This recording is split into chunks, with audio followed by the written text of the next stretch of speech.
Let's get onto this. Quibi, is it? Quibi. Quibi? Quibi? I'd never heard of it until you guys mentioned it yesterday. I was like, Really? what are you talking about? Yeah, Quibi. Never heard of They've it. been buying up so many ads. That's when you know nobody wants your shit, when you have to triple down on the brand awareness and people still don't care. Yeah, I think we talked about it a while back when it launched, and then we were already kind of skeptical of it. So it just 6 months in, it's shutting down. I believe early December is when they announced it. And they had raised almost $2 billion, 1.75 billion. And I believe they spent all but 250 million of it, which is just an insane amount of money. They're giving back 250 million to investors. Just try to salvage what they can. But it basically is a mobile first streaming service that nobody wanted, that could never take off. And sure enough, they're shutting it down. Didn't even make a year. Yeah, I watched some videos on, because obviously I haven't heard of it. So I watched some of their early on, marketing videos where they spoke to the founders, and they were talking about how, the big thing they were pushing was mobile views, but in that you could play it in portrait and landscape and it would fill the whole screen. So rather than just stretch it or it give you letterbox, if you actually play with the app, you'll see how pointless it is. Right. So they were going for something new, but the mistake that I thought they made was, YouTube. Wait, are you saying there's one? Yeah, well, the major mistake. I don't just from someone who's literally read about it today, because I hadn't heard a thing. But YouTube had a new idea, streaming, and then they didn't also try to make the content. So YouTube has only just gone into original content. Netflix did the same. They bought a load of content that already existed and delivered it to you. TikTok did the same with a whole new idea. They democratized, I hate that word, but that's what they did. They put it out to everyone and said, see what you can do with it. Whereas was this like completely in-house content only? That was the idea. They're trying to create a mobile Hollywood, which did not work out.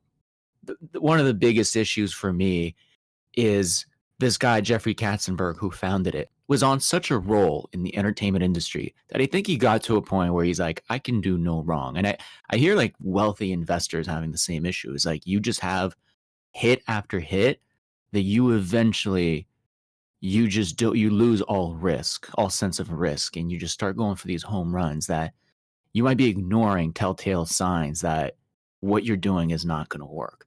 I don't know if it's a stupidity thing. I'm sure that's part of it, but I think it's also an ego thing. Sean, what do you think? I took a bunch of notes, and I have one word that I kept scribbling over and over again on the top of the page. It's just arrogance. Dementia. Oh. Arrogance. First of all, let's look at it from two different ways. First of all, the content was basically shit.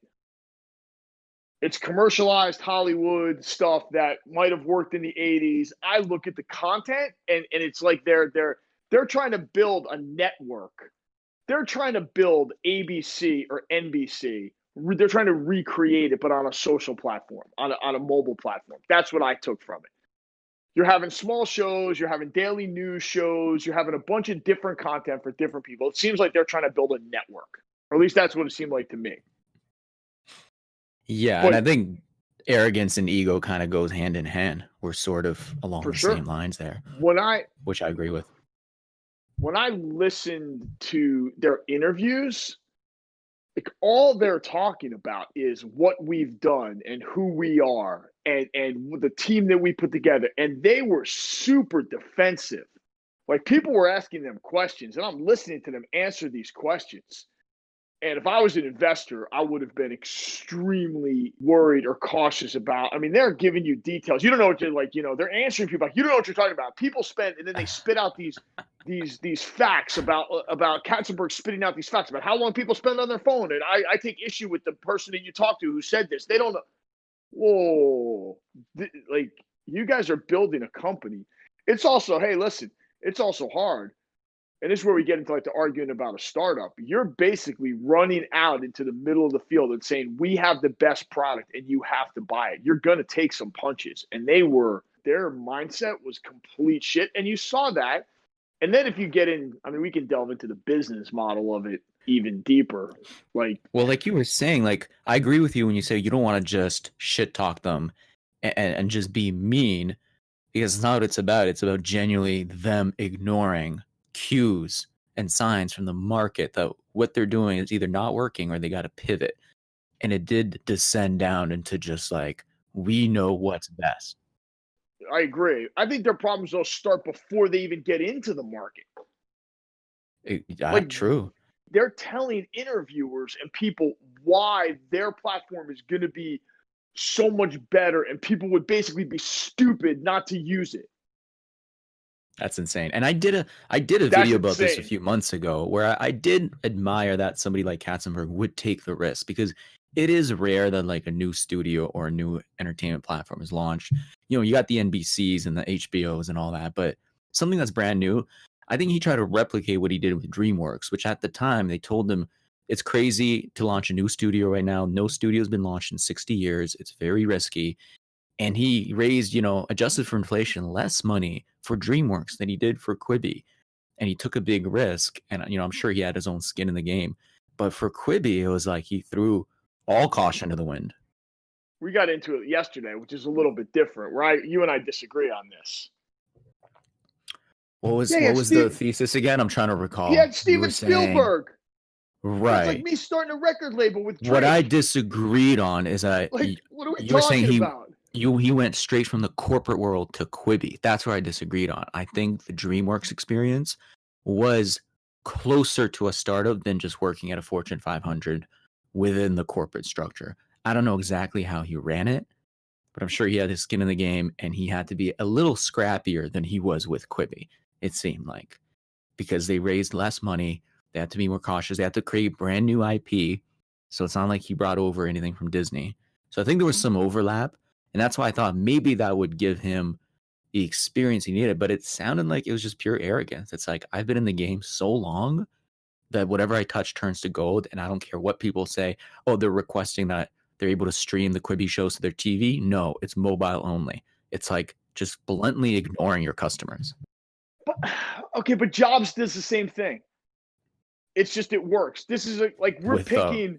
We want a USB port. Too bad you can't have it. It'll work. I mean, there's going to be times it'll work. This is why I love the marketplace, because you can be as arrogant as you want, and you're either Steve Jobs and you're right, or you're Jeffrey Katzenberg and you're wrong.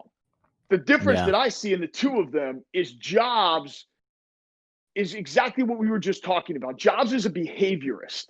He's not listening to the customer, but he's looking at what he's living through the customer. He's knowing what they want more than they do. I don't see that in Katzenberg. I see, you should like this because I'm Jeffrey Katzenberg and I made this and I made that. And when you say it's risky, I don't think it's risky. This is where I see a different side of it. I don't want a startup founder who's already built a legacy and has $300 million, because look how quick he pulls up his tents and walks. Because he's got, what does he care? I built fucking DreamWorks. Yeah, we had one failure. It's Quibi's, no big deal. Yeah, but Jeffrey, it's $1.8 billion or somebody else's money. Yeah, well, that's okay. I'm good. I'm Jeffrey Katzenberg. Shrek will make it back. Is that the guy you want? So you want the hungry guy. I want the guy who's eating peanut butter sandwiches at 2:00 in the morning, writing code. Of course. Right. Yeah, right. Like I don't like when everyone's like, oh, he took a big risk. Did he? Did he really take a risk? He may have been a little too far in the game where he just didn't have that intuition or that intuitive. I don't know. Do you think Katzenberg genuinely like pulled out YouTube and TikTok and did like a deep dive into how people use these apps the way, you know, Steve Jobs would have? No, if I'm Quibi, I hire Gary Vee. Like, don't you hire someone who's neck deep in the space? Yeah. Instead, they have two 65-year-old people on the stage talking about how they build platforms, telling everybody how star-spangled fucking awesome they are. It's insane how terrible the shows are. Did you see the show where the girl had the metal arm and she wanted to be buried with the metal arm? And it was like, I don't know if this is a comedy or a thriller. I don't know what the fuck this is. Some of the shows are like laughable. It's like I heard like through HBO and other studios that these are the shows that Netflix turned down, that other studios turned down. Well, some of their investors were MGM and Disney, right? Yeah. So there's some overlap in self-interest. Like, they want their shows on there. Yeah, and I understand them taking I understand that investment from both sides. Disney's throwing some money at it. Hey, if it takes off, then we have a foothold here. Like there's not I get Yeah. that. I just I also there's something else. Let's dumb it down and make it a little simpler. When I look at it, because this is something that's very close to my heart from a business standpoint. If you have to spend $100,000 on your product, I can spend 10 on mine. And I can register almost the exact same customer experience that you can. Eventually, I'm going to win. Eventually, I'm going to beat you because you're just going to keep spending and the loop's just going to keep running. And if I can run tail long enough, I'm going to beat you. That's what I look at when I see Quibi.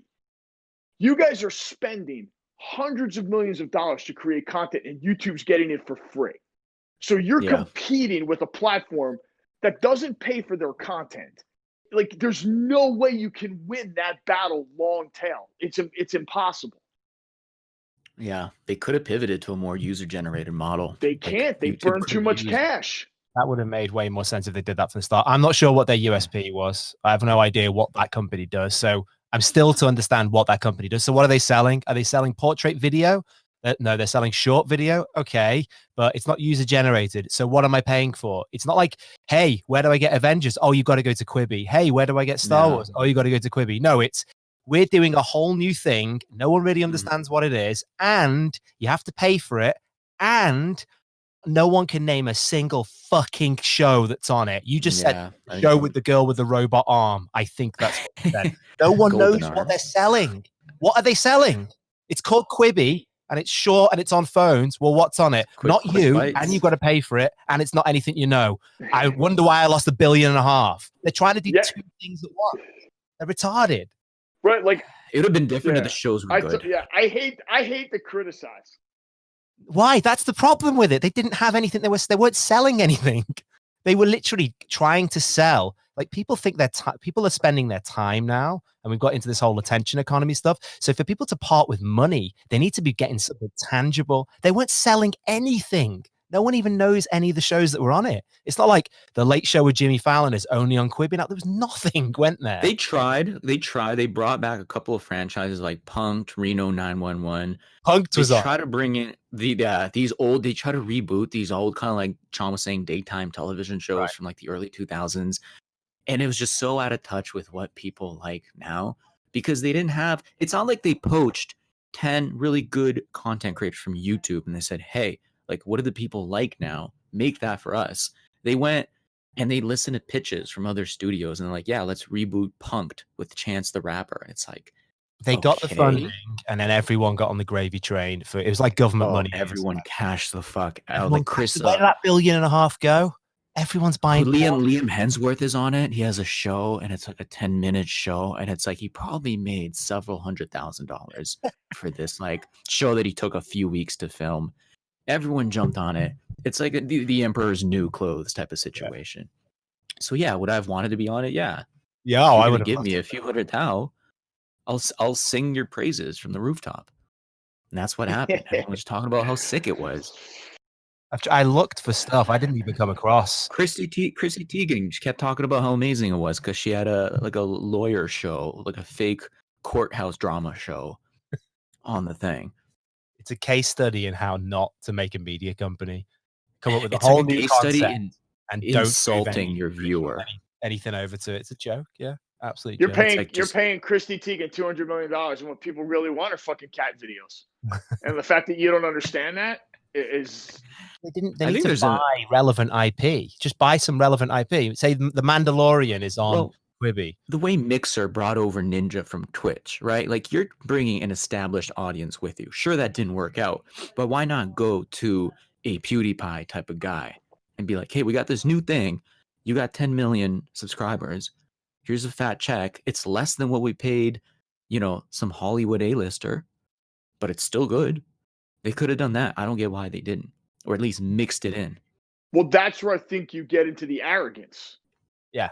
100%. Right. That's where I think he says, this is my world. I know what people like. I know what people want. I'm going to do it the same way I've done everything else instead of understanding that this is a different animal. And listen, there's a fine line. I struggle with the word ego as a negative because almost every successful person that I know has a monstrous ego. It's balancing that ego with a level of humility when you're entering a space where you are not the expert, and either taking the time to learn, or to me, it's a balancing act of the two. Hey, I'm awesome. I'm amazing. I'm smart. I'm going to work my ass off, but this is not really my space. I'm also here to learn. I never heard that in any of the interviews. And I listened to like 20 interviews. All I heard from them was defensive hubris, basically. That was a style. And if you watch some of the shows, you can just tell the people that are on it do not want to be on it. There's this one show with Will Arnett, and I really like Will Arnett. I like Will Arnett, but he does not want to be there. He's kind of forcing it. And I'm like, could you not have brought in a well-known, YouTube commentator to do this for a fraction of the price, who's also going to bring in 5 million people with him? It's crazy. It's just like the world has changed so much. Okay, but to their point, and to Massey's point also, I think they purposely didn't go down that path because it's very difficult to start charging people right off the bat with no free tier, basically, if you're saying, well, we're just regurgitated YouTube stars. Right. They were taking a gamble of, hey, we're something completely different that you can't get anywhere else. I don't like the whole, like, hey, we're going to sign Charlie D'Amelio and we're going to sign this guy and that guy, and then we're going to charge people. Well, I don't know. That for me has its own set of pitfalls. They piloted a free tier, an ad-supported tier at the very end in Australia. I agree it was too little too late. They try to do it different, but I think there's room in the market for not completely different, but better. And people have been saying, I wish there was a better competitor to YouTube. I don't think anyone's like, YouTube's the end all be all. People do want other options. And just like to set a mountain of money on fire like that without really trying, it's so hard to watch. But I guess to people like Katzenberg, it's like funny money. Like, who gives a shit? Yeah, a bunch of people lost their money. But they're pioneering a new technology, and they are getting professionals in to do it when the professionals don't exist. YouTube was a new technology, and you had to get everyone on the planet to start using it in order to find out what it was. The same with TikTok, the same with Instagram, the same with everything else. If you'd have had YouTube and then just opened it up to Hollywood only, it wouldn't have worked. It wouldn't be the thing that it is today, with cat videos and makeup tutorials and videos of people dissing makeup tutorials and videos of people dissing people who diss makeup tutorials. No company would do that. You need to democratize it to everybody because it's a whole new technology. That's how you push these new technologies, especially when you have the power of everyone's a creator now. But no, instead they said, hey, we're not even going to have traditional media. You couldn't put the new Star Wars movie on it because it has to be limited to a phone. They basically limited themselves to Oblivion and put $1.5 billion into it. This should be a cautionary tale to everybody. This should be a course at Harvard Business School of what not to do. The reason people liked all of those shows that we grew up with, that we liked, you know why we liked them? Because there was fucking nothing else on. Yeah. And because there's three networks. Like, he's giving the comparison in an interview. Oh my God, well, people paid for HBO. Yeah, HBO is a revolutionary medium. HBO said, hey, basically everything on television is shit. Everything is made for my 85-year-old grandmother. Okay, we're gonna make things that are basically movies on television that people can watch in the comfort of their home. And yes, we're going to charge $30 a month for it. And people would pay for it because everything else that they had was garbage. HBO's original thesis and premise was genius. He's using that as a standard of why people will pay for Quibi over YouTube without understanding that, hey, YouTube is not shit. People get 500 videos a minute. Brand new. They get exactly what they're looking for. Whatever they need, whatever they want help with, whatever they want to be entertained by, they can find. YouTube is not NBC, ABC, and CBS, which HBO came in and was able to charge for. HBO was a step above for a niche crowd. So that historical comparison, even when he was saying it, I'm listening to it and I'm like, that's not accurate. Like, you're not painting a full picture of what the situation was when that happened. You're you're sort of having selective amnesia, so you can use this historical comparison to compare yourself to HBO. And the audacity for you to compare yourself to fucking The Wire and The Sopranos. You should go bury yourself in a fucking cave somewhere and never come out again. How dare you? Yeah, you hit the nail right there. I mean, it's just beating a dead horse at this point. Sorry, that's my rant. I don't know why this whole thing makes me so angry, because usually stuff like this doesn't make me angry. I'm just sort of black and white and cold about it. It makes me so angry. It's such a waste of money. Because you know, if you had the same money, you would try a little harder and do a better job. And it's hard to shake that feeling when you see colossal wastes of money like this. It's millions is bad enough, but over $1 billion is fucking crazy. That's so much money. It's insane. I guess it was spread out over enough companies where they just shrugged it off. Who are the major investors? Disney, so I know NBC. Disney and MGM, NBC. So some of them are absolutely major, super industrial and institutional investors, where the $100 million doesn't really Time matter. Warner, Viacom, 21st Century Fox, Sony. Yeah, like who's who. So it's nothing. Yeah. It's toenails. They're toenails. They donated. Okay. Yeah, there's a surprise. there's a surprise why all the content sucked. Right. So this is basically just a big tax thing for us. Yeah, fine. I'll take a shot. Why not? Yeah, fair enough. But the problem from a business standpoint with burning the money like that, just from an operational standpoint, is that then you can't pivot. Like when you've burned it all, you can't do anything else. That's why you have to close. That's why they have to close up shop. And the first time they meet any resistance, oh yeah, you guys are trying to build, like, the audacity of, we're trying to build a new social media / content platform. So you're basically trying to combine Netflix and TikTok into a platform. You're trying to build it with newer technology, and you ran into some hurdles. You spent at least half of the money up front on the content, and then you spent another third of the money on your marketing, because you're buying Super Bowl ads at $2.5 million a clip when you're 3 months out from release. So you're running a Super Bowl ad at $3 million when they can't even log on to your service at the end of the ad. Fucking retarded. And then the cherry on top is he blamed the pandemic for the low engagement, which is hilarious. Which is hilarious, seeing how TikTok and Twitter use is up. So when he's like, well, the guy's not on his phone at the train, and he can't. The guys are not in their phone. The 4 minutes of the Liam Hemsworth movie when we planned it. Really? Then why is TikTok and Twitter use through the roof over the last 6 months? It's bananas. People are on their phones while they're watching Netflix, you moron. Oh yeah, you know that app on your iPhone that tells you your phone use? Mine has been notifying me. It's like, hey, you're skyrocketing. You need to get this shit under control. Like, it's shaming me. The notification has been shaming me. So I know everyone's on their phone more. They are. Gary Vee talks about this all the time, because people watch sporting events now. Like this is where you get into understanding consumer behavior. So American betting companies, they're understanding that you're on your phone while you're watching the sporting event. That's why they're creating. That's why they're trying to make their apps better and better and better and more faster and more interactive. So you can bet while they understand you have your phone in your hand while you're watching games or while you're doing other things. It's not like people turn a Netflix movie on, sit down on the couch, and then turn their phone off. Oh yeah, I'm on my phone while I'm watching The Boys on Amazon. Right. That's just how I use device. I'm not proud of it. Yeah, I don't know why this one made me so angry. As I was doing my research, I was getting angrier and angrier. I just don't know why people try to do so many things at once, ever. Like, here's a new project. Well, let's go from 0 to 10,000 overnight. Let's be GSP on day one of training. You know, like hedge fund managers have made the same mistake. Is they just think they know where things are going, and they double, triple down, rather than sticking to the strategy that got them this far.